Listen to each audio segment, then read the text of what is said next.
Hi there, and welcome to Neophyte.tv, the technology review for the not-so-geeky.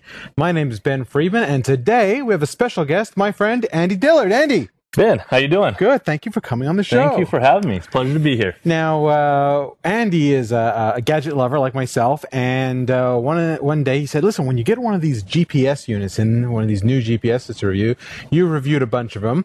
Why don't you give it to me, and I can do a little review and try it out from a layperson's point of view, and see what's good and what's bad, and so that's what I did. So our good friends at Mio sent us this, and this is the new Mio C220 portable/car GPS system, and it came in, and it's what, about $200? Yeah, I found it online from anywhere from $159 all the way up to about $194, so about a little under 10, yeah, a little under $200. I think the MSRP.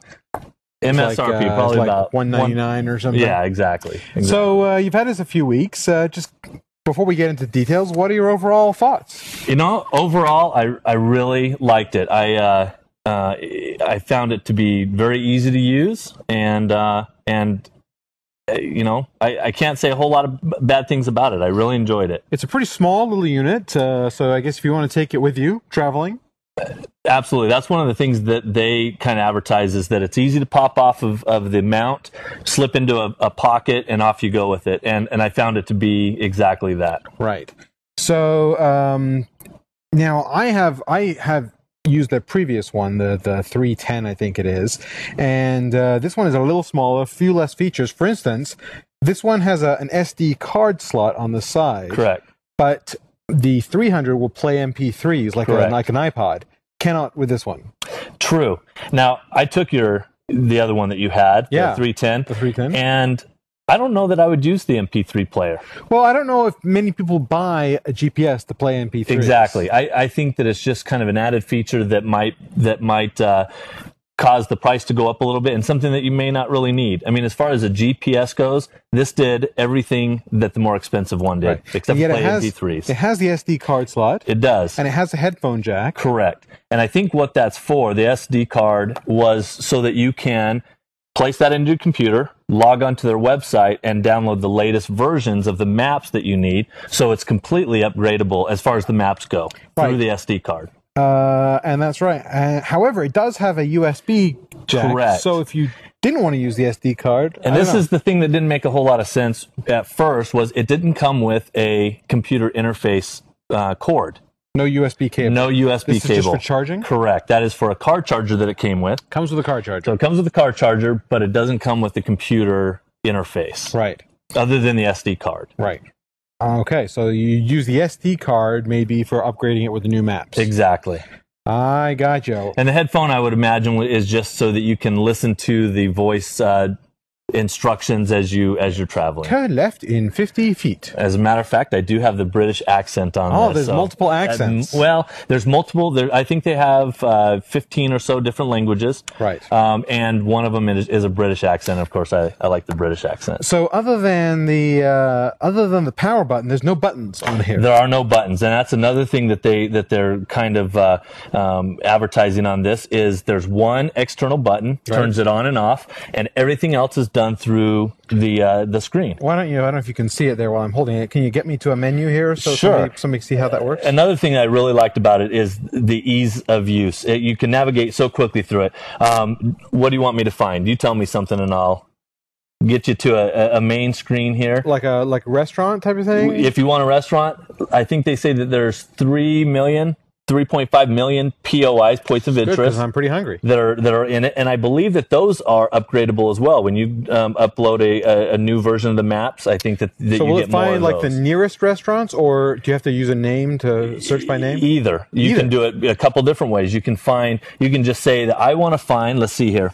I want to go to restaurants, so food and drink, other restaurants or wineries. I know you're a wine connoisseur. I'm not, but we'll go to other restaurants. Okay. So we'll go to other restaurants. What kind of food do you want? Fast food? What kind of fast food? You got to get specific. What kind of fast food? Burgers? Okay. Well, let's say American. American. That's probably that's burgers. Here's all of the American restaurants that are closest to you. Gives you the distance from you. Oh, so if I want to go to names. Applebee's. If you want to go to Applebee's, we'll just click on Applebee's. This is really nice. It tells you the address, gives you a phone number in case it's a restaurant that you need to call for reservations. Like Applebee's. Like Applebee's, very Call high up scale. Applebee's, excuse me, but a party of 6. So let's say that we want to get from where we're at right now to Applebee's. We just hit OK, and it will ask us, do you want to route to that location, or do you want to use that location as your starting point? Well, we want to use where we're at right now as the starting, so we just hit route to, and it's going to calculate very quickly, might I add. Another thing that I loved about this is the recalculation is very fast. So that will tell us, that will give us directions how to get to Applebee's. Now, there's two different ways to view the map. This is like a 3D view we've got here. Well, in addition to the 3D, you can either do just the map version, which isn't going to give you turn-by-turn instructions, but it's going to give you a line to follow. Right. We can change that. We can go back to the menu, hit home, go to cockpit, and now you notice that this has a little instruction screen that comes up. Right, it's got a little direction. And I got to tell you, this is one of the things that I didn't like about it. Oh. When you go into the cockpit mode, this little portion that comes up takes up a big portion of the screen. I mean, more so than I would like. Right. I know other ones. I talked to a friend. He's got he's got the TomTom. Anyways, his instructions are down at the bottom and take up very little of the screen. I see. This one takes up a good portion, but it gives you step-by-step instructions. It tells you turn left in 1,000 yards.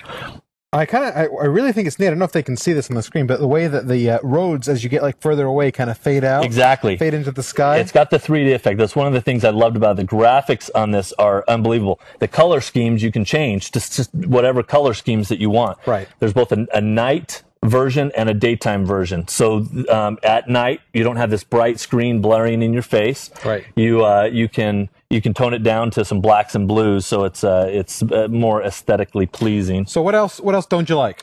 Let me ask you about battery life. Does battery it last life, okay on I think batteries? they claim. I just lost my earpiece. That's okay. There we go. Live TV. Yeah. Battery life. They claim to have 5 hours, I believe. Right. I think it's real close to that. I would charge it in the car. Let me back up a second on battery life. The first thing that you'll notice on their website is they claim that this thing is ready to use out of the box. I literally took it out of the box, turned it on. It picked up a GPS system inside a building within a minute. Wow. And it was ready to go. So, they get my vote for ready to use out of the box. The battery isn't fully charged out of the box. You have to, plug it into your car, charge it up. And I think it would probably go close to 5 hours. If not 5 hours, real close to 5 hours. Right. So if you want to take it out of your car and use it for walking around, you can do that. It's like having a Yellow Pages with you. Absolutely. That's another thing that I really liked about it is when me and my wife are trying to decide where to go for dinner, we just go here and it gives us suggestions on where to go. We don't have to just say, let's go to the nearest Burger King. It gives, there's great suggestions, not only restaurants, but a lot of different points of interest. So is that your favorite feature, or do you have a favorite feature? I would have to say my favorite is the graphics. The graphics. I love the graphics. I think the graphics on it are great. The 3D effect, there's a couple different modes you can do it in. You can do it in a 2D, so it's more traditional map. Right. You can have it follow north all the time, or you can have it, redirects, so I think that the graphics are great in it. Another thing, and I didn't mention to you this to you before, I had this sitting on the counter at home, and my wife accidentally knocked it off the counter. 3-foot drop, put a little tiny scratch in the front of it, no other effects at all. So durability, I think this thing is the case of it is very durable. I think, I don't know how many 3-foot drops it could take, but it took at least one. It took at least one, and it's still working great. So durability is one of my favorite things about it as well. Any other thing else you don't like about it? I found that when you ask it to take you to a particular location, an address or point of interest, it doesn't always give you the best way to go. It gives you what it thinks is the best way, but it doesn't know, speed limits. It doesn't know things like that. So I found when I was taking it from home to work, it didn't take me the route that I typically go. Shortcuts. Exactly. Now I know that there are other navigation systems, this is what I've heard, that will remember the way that you do things, and when you link it to the internet, the the company that provides it will start putting those together and will start making those the route of choice. Right. I don't know if these guys will do it. One of the things that I hope for under $200, I don't know if you're asking too much. But that's the thing is $200 for the unit. But the company, you know, Mio, when they upload the maps, it shouldn't matter if you have a $500 unit or a $200 unit. The maps, I think, should be the same. Right. So, anyways, the other thing that I didn't like about it a whole lot is if I turn it off at home, right, and I don't turn it off until I don't turn it back on until I get to work. It can take a couple minutes for it to find the satellite links. Because you've moved and it doesn't know you've exactly moved. So the satellites that it thinks are there are not there. Exactly. If I turn it on at work, or if I had it on at work and I turned it off and I turn it back on, it picks up very quickly. Right. But if I move any distance, it takes a few minutes for it to link up to a satellite. Right. Not a big deal, but you know, so one of those things. Score out of 10. Out of 10, I'd give it a 9 easily. I love this thing. I love it. High praise. I absolutely love it. I didn't see a huge difference other than the MP3 player from the more expensive one that you had. Right. Again, I wouldn't use the MP3. I have an iPod. Plug for an iPod. Anyways, I absolutely love it. I'd give it at least 9. If I could give it 9.5, I would. Right.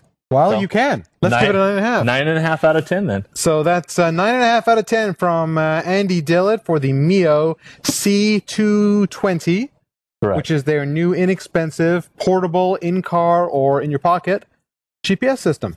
Andy, thanks a lot. Thank you. Appreciate it. Pleasure being here. Oh, that's my pleasure to have you here, and we'll be right back in just a minute. Stay tuned. Hey, I'm Andy Walker. Have you just bought a new computer with Windows Vista on it? Or maybe you've got an old XP computer that you're upgraded. Well, we've just created an amazing new DVD that'll teach you everything you need to know about the new operating system from Microsoft. It's called Getting Started with Windows Vista. In this DVD, there are 3 sections. One is out of the box, what you need to do as soon as you start up Vista. Number 2 is Vista Essentials, things you need to know every day to make your computer experience amazing. Antivirus, security, all kinds of new features that Vista offers. And finally, Geek Tips and Tricks, things you need to know that nobody else will have told you that make you a Vista guru. For more information, check out our website at gettingstartedvideo.com. And welcome back to Neophyte.tv, and we are here in this incredibly poorly lit shot here in my car. This is the Ford Explorer you've heard so much about, to talk about a new product from Pioneer. It's one of their new in-dash navigation, DVD, iPod, cell phone, everything systems, and what really makes it remarkable is the price. It's $899 for the unit, and they sent us a unit, and I've had it put in my car here, which costs about $300 or so to install, and it has some extras you also can buy if you want the iPod accessory and a bunch of other stuff too. But for $899 you get the basic unit, and then you can add the bits and pieces that you want. Let's take a look at it. It's right here, and it fits inside pretty much any car that has what's known as a dual DIN, a standard dual DIN size space in your car. So we pulled out the stock stereo here, and we've got this, and it's a touch screen control. Let me take you through a few of the features. First of all, you've got the radio here, which I'm going to turn up a little bit. Ooh, good song. So here you got all your preset stations here, and you can jump from one to the other just by pressing the station. It'll jump from one station to the next. Very easy to operate with your fingers. We'll turn that down. Now, I also here have, it comes with, or it doesn't come with, but you can get an iPod cord for it, and you'll notice here I've got a video iPod I'm going to hook up to it. Once you've got that in, you can actually tuck the iPod away, and you'll notice on the screen here I'm now in playlist mode. So I can now go in here and hit like the artists, and it'll read all of this right off of my my iPod. So if I go playlists, I'll go to Ben's list down here. I'll choose a song like Is It Alright? And now it starts playing. Ta-da! So you'll notice on here that I've not only got the name of the song and how much time I have left, I've also got the name of the artist and the name of the album and everything in here. And I've kind of got this iPod-like scroll wheel. Now, if I have a video iPod, I can hit the video button here, and a little warning comes up telling you not to watch movies while you're driving. And now I have to use the iPod to control the video. So I'm going to go in here to my iPod and click on videos. I'm going to click on TV shows. I've got a TV show, I've got Survivor on here, and I can play it. And you'll see right up here on the screen will come the show, with luck. There it is. Getting your first look at the new I2 tribe. This was downloaded from iTunes.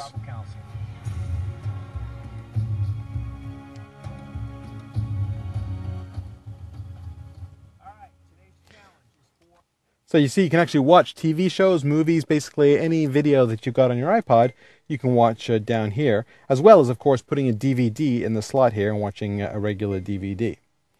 So you've got your radio, you've got your iPod audio, music, and playlist, and you've got your iPod videos.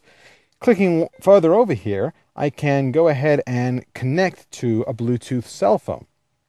So here I am connected to my Motorola Q cell phone, and if I want to make a phone call, I can just click on one of the presets and click on call, and it will actually connect to my phone. And now I've got, and the nice thing about it is the sound comes through the car speakers. Message. Hey, Ben, this is Terry Hurst, and I should have called you earlier, actually, and let you know that we were going to be out there, but we'll look for you when we're out there. So you see, you can use this as a Bluetooth connection to your cell phone, and you have a complete hands-free telephone system. It has a little microphone that goes up top, and then here it has all of my quick dial numbers here, or I can dial manually as well here, just using a keypad if I want to. So there's the keypad for dialing directly. So we've got the radio, we've got the iPod, we've got the video on the iPod, we've got a Bluetooth phone, and of course, this has a navigation system built in. So if I go over here onto the map, another warning comes up here. And first of all, this is my rear view camera image. So anytime that the car goes into reverse, or anytime you click on rear view, you can come up with a rear view camera. This is a camera that's attached to my license plate frame. If I want to, though, I can go back to a regular map view. And here is a map. We'll zoom in and zoom out, again using just the touchscreen controls. And similar to most systems here, you can click on the menu and go to a point of interest search, for instance. And let's say I want to look for a McDonald's. I can go in here and type in McDonald's. And it'll go in there and list a bunch of the different McDonald's that I want to. Or if rather than going to a point of interest search, I can go to a vicinity search and say, okay, what fast food chains are there in the vicinity? And it will come back up here. It'll do a little search for it. And let's say I want a McDonald's. There it is. The 0.8 miles away is the nearest McDonald's, and there's the route.